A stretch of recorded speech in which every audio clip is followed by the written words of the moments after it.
Bharatiya Janata party का एक दिन पूर्व संकल्प पत्र जारी हुआ था, जिस पर अखिलेश यादव ने तंज कसते हुए कहा था कि झूठ का रिकॉर्ड है, जुमले का दस्तावेज है। इस तंज का जवाब देते हुए राज्यसभा सांसद डॉक्टर संगीता बलवंत ने क्या कहा, आइए सुनते हैं।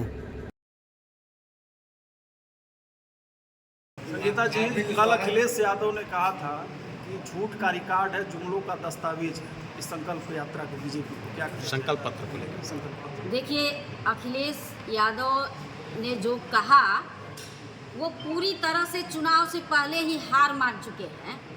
जब मुलायम जी थे तो एक उनके ऊपर छत्र छाया थी और खूब टोपी अपनी लाल वाली पहन के दहाड़े मारा करते थे, लेकिन अब चुनावी सभाओं में उनकी बॉडी लैंग्वेज देख लीजिए, वो पहले से ही हार मान चुके हैं।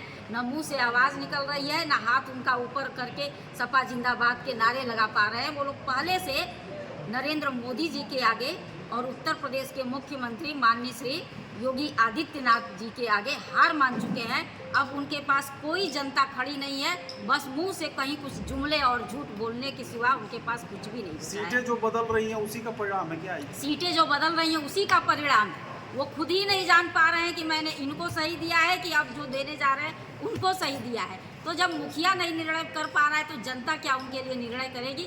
जनता पहले से मूड बना चुकी है कि केवल और केवल भाजपा के सिवा कोई नहीं। 2024 में जो 400 पार का नारा दिया गया है पूरे देश में, उसमें गाजीपुर की सीट भी सम्मिलित रहेगी जो पिछली बार वंचित रह गई थी। और कल हमारा घोषणा पत्र भारतीय जनता पार्टी का जारी हुआ।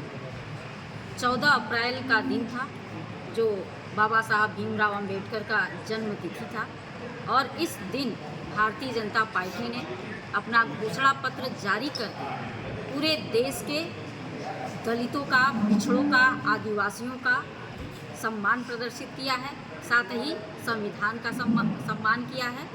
और यह घोषणा पत्र युवाओं का, महिलाओं का, खिलाड़ियों का, वैज्ञानिकों का, बुजुर्गों का, सबके लिए यह घोषणा पत्र है।